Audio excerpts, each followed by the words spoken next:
Jones with Danfoss Technical Support, and today we're going to review the procedure for uploading your EPK files to your new Danfoss 800A controller using the StoreView Web app. First thing you want to do is enter your credentials and log into the site.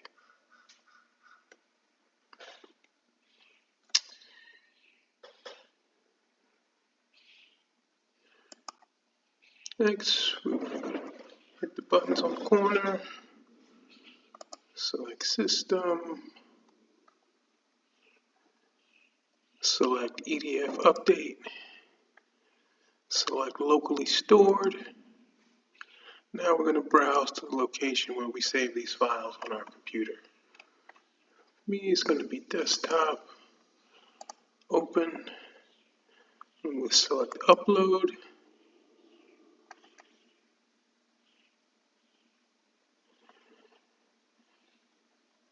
And we're going to wait for those EDF files to update.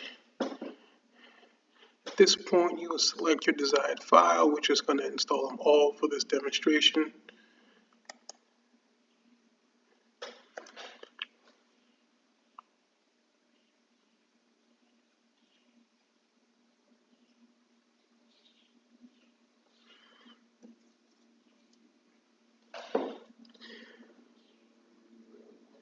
The upload may take a couple minutes.